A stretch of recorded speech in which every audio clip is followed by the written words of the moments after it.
Salam sejahtera tuan-tuan dan puan-puan, saudara-saudari sekalian, apa kabar semua? Nama saya ialah Dr. Lee dan saya berasal dari Bukit Mentajam, seberang Perai. Sekarang saya tinggal di Kluang, Johor. Dan selamat menyertai program baru saya ini. Bagaimana kita menterjemah atau bagaimana kita switch language dari bahasa Melayu ke bahasa Inggeris. So this is called language switching, di mana kita boleh fikir dalam satu bahasa dan kita switch ke bahasa yang lain melalui penulisan atau pertuturan.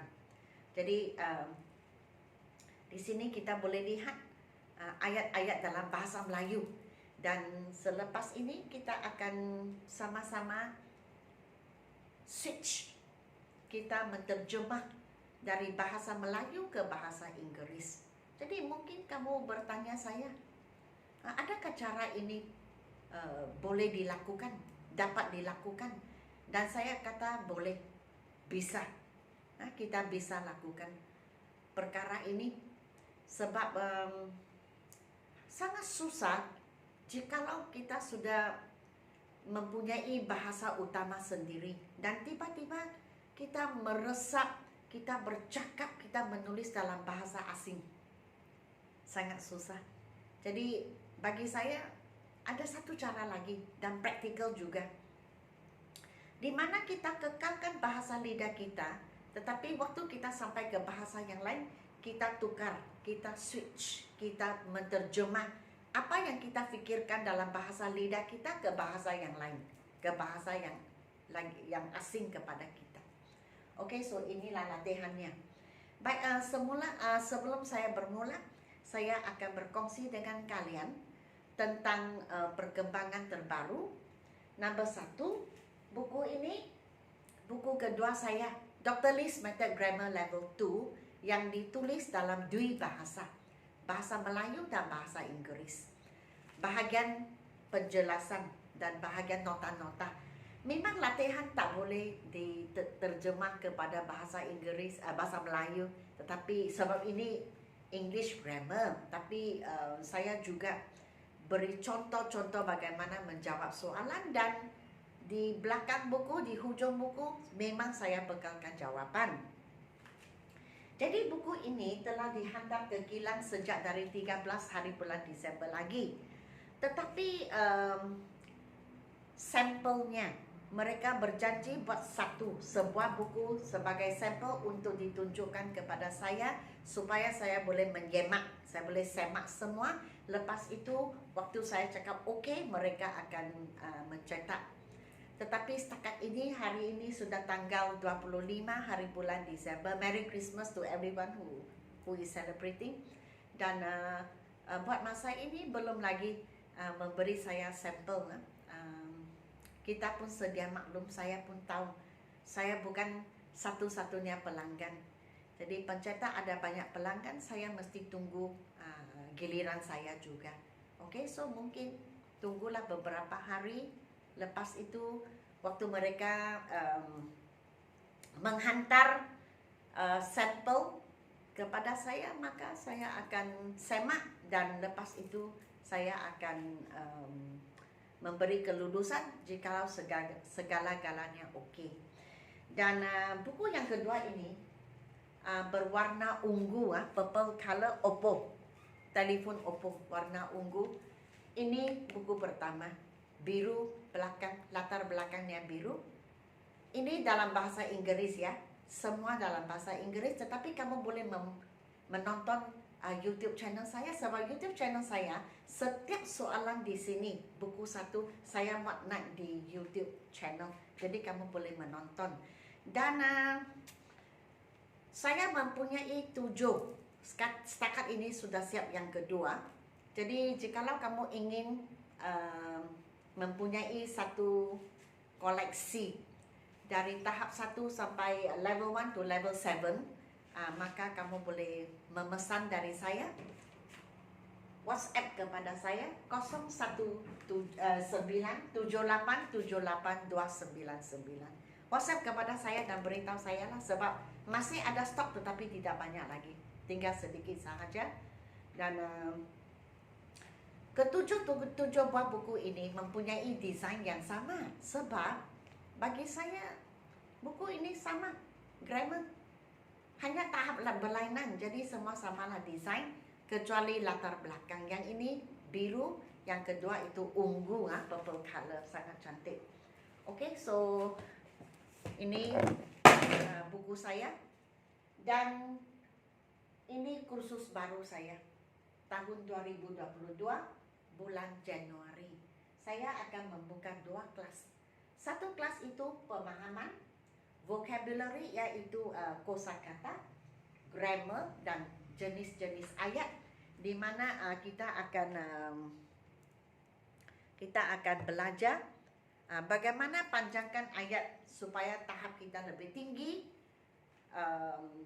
bagaimana kita struktur ayat atau struktur semula ayat lah. Mungkin dari verb kita tukar ke noun, jadi ayatnya akan tukar, tapi maksudnya masih kekal. Oke, itu kelas yang pertama, diadakan setiap hari Isnin pukul 8 hingga 9.15 malam. Bermula pada 17 hari bulan Januari 2022. Kelas yang kedua, percakapan tahap permulaan, di mana kita gunakan bahasa Melayu dalam kelas, tetapi kita switch, kita menterjemah dari ayat atau soalan dalam bahasa Melayu ke bahasa Inggris seperti ini. Jadi kita adakan dialog atau ayat-ayat begini, dan dalam Inggris bagaimana. Kelas ini setiap hari Selasa pukul 8.30 hingga 9.30 malam, dan bermula pada 18 hari bulan Januari 2022. Jikalau kamu berminat, silalah WhatsApp kepada saya 019 7878 299. Okey, WhatsApp kepada saya dan maklum kepada saya. Jadi waktu saya membuka untuk pendaftaran, saya akan WhatsApp balik kepada kamu. Okey? Dan ya itu sahaja. Sekarang kita ke latihannya. Bagaimana kita switch menterjemah dari bahasa Melayu ke bahasa Inggris. Contohnya, kadang-kadang kita di rumah ada orang telefon, atau ahli keluarga ajak kita keluar. Saya malas keluar. Saya sendiri sejak PKP, sejak tahun lalu lagi 2020, saya berasa sendiri semakin malas. Saya sendiri. Sebab kelas pun diadakan secara online. Sebelum itu saya mengadakan kelas secara fizikal. Jadi pelajar masuk keluar. Saya berasa seperti pusat tuition saya. Setiap 2-3 jam ada kelas baru masuk, kelas keluar, kelas yang lain masuk, begitu. Seperti riuh rendah begitu. Tapi tiba-tiba pada 18 hari bulan Mac, tiba-tiba ada PKP. Tiba-tiba sunyi semua. Dan sekarang sudah sampai tahun depan bulan Mac, memang sudah 2 tahun saya sendiri mengadakan kelas secara online. Dan memang saya berasa saya semakin malas.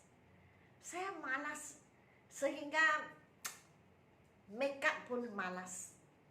Ya, sebab apa? Saya mengajar di online, saya mengajar online. Jadi berasa macam malasnya. So kadang-kadang kita mungkin cakap begitu dalam bahasa English, in English, saya malas keluar. Lagipun saya sangat takut matahari. Sangat takut sebab saya sendiri bukan takut gelap. Kulit saya tidak takut kulit saya gelap. Tetapi saya takut matahari sebab tanpa payung saya cepat kena kepala sakit. Saya kepala sakit. Saya sakit kepala. Mengalami kepala sakit jikalau di bawah matahari. Mungkin terlalu panas, saya tidak boleh tahan. Jadi jikalau saya keluar pun mesti ada payung siang hari. Oke, so mungkin ayat inilah saya malas keluar begitu panas di luar. So English macam mana cakap? Saya malas, jangan lupa N. Kalau masa ini lazy, lazy tidak salah. So apakah lazy? Dalam grammar lazy adalah adjective. So saya ingin kalian tahu, apabila kita menggunakan adjective sifat nama, kata sifat nama contohnya malas, rajin, gembira, sedih, tinggi, rendah, besar, kecil, ini semua. Di hadapannya mesti ada verb. Contohnya the verb to be. Contohnya am, is, are. Kalau masa lalu was, were. Ataupun verb kata kerja biasa, contohnya I feel happy. Feel itu kata kerja. Jadi kita tak boleh cakap I happy, I lazy. Tidak boleh. Sebab apa? Kita mesti tengoklah. Ada juga orang cakap I lazy, kemudian dia cakap lah, I lazy lah, begitu. Okey. Tapi yang kalau saya ajar dengan bahasa yang betul, okey? So kita jangan cakap I lazy, tetapi I am lazy. Tahulah kalau kita pendekkan. Sebab ini percakapan, so I'm, tutup mulut, I'm lazy. So lazy ialah adjective. I'm lazy, keluar cakap apa? Keluar. Selepas kata kerja to. I'm lazy to go out. Kemudian begitu. Begitu kita boleh cakap so. Tapi kalau ayat yang bagus, it's so. Atau terus cakap so pun boleh. Panas, hot. Di luar dua perkataan. Dalam Inggris, satu perkataan outside. Sudah.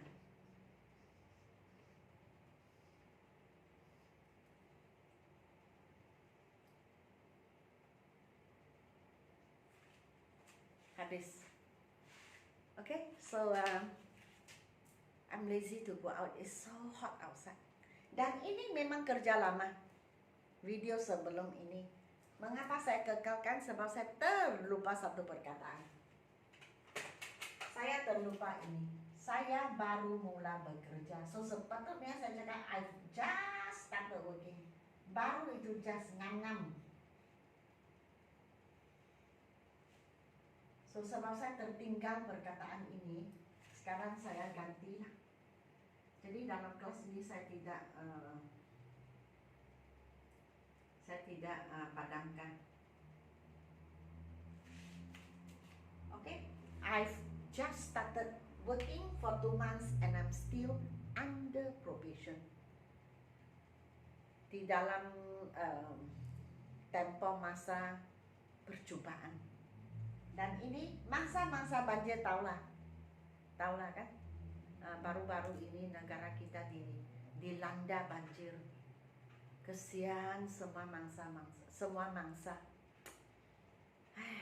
Jadi saya pun fikirlah satu ayat tentang ini. So mangsa-mangsa banjir kita cakap apa?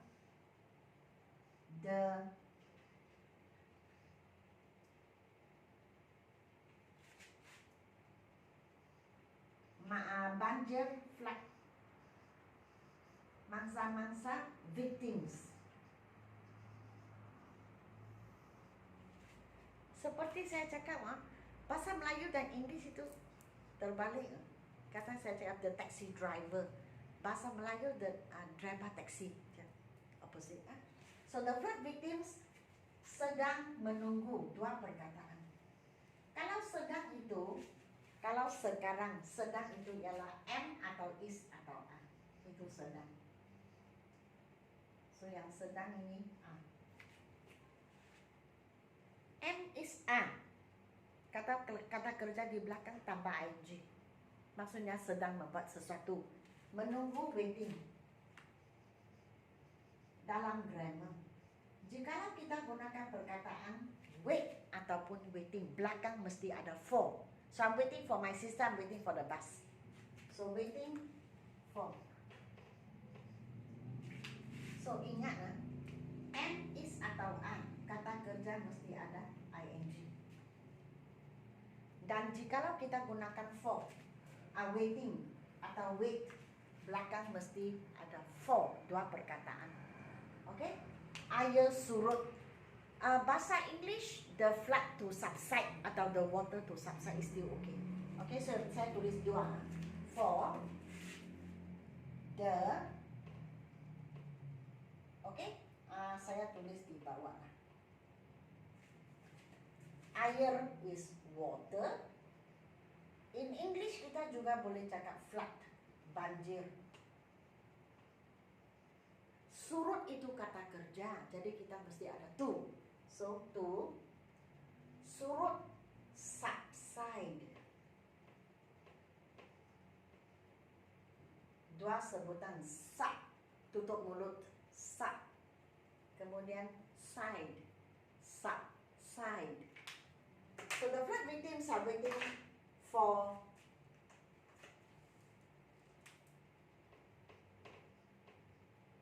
the water or the flood to subside. Okay, sedang menunggu. Ingat, kalau sedang kita gunakan am, is atau are, sekarang. Kalau sudah lalu kita guna was atau were, barulah ing, waiting, is, waiting. Tapi kalau kita gunakan wait atau waiting atau waited, belakang jangan lupa for, for, wait for the bus, wait for my mother, wait for anything. And di sini waiting for the flood to subside or the water to subside. Subside maksudnya surut. Oke, jadi saya harap kamu tahu bagaimana kelas ini dikendalikan. Oke, kita ada BM English. Jadi lama-kelamaan kita boleh yakin menggunakan bahasa Melayu untuk mereka satu karangan atau report atau apa, atau bukan mereka lah, tetapi mereka kalau karangan atau kita fikir dalam bahasa Melayu report kita atau tulis kelar report kita, terus kita switch, kita menterjemah ke bahasa Inggris. Dan ini tidak mustahil. Sebenarnya bagi saya ini sangat praktikal. Jangan kita fikir kita boleh tiba-tiba terima bulat-bulat satu bahasa asing. Saya rasa amat susah, terutama bidang penulisan. Kalau percakapan pasti oke. Katakan kamu pergi Australia 3 tahun, you can speak English when you come back. It's not impossible. Tapi penulisan itu mungkin ada susah sedikit. Sebab kita mesti jaga grammarnya, jalan bahasa, kosakata dan lain-lain lagi. Okay? So, saya harap kamu suka akan video saya. Jadi sila beri saya like, share dan subscribe. Dan sehingga kita berjumpa di video-video yang akan datang. Selamat tinggal.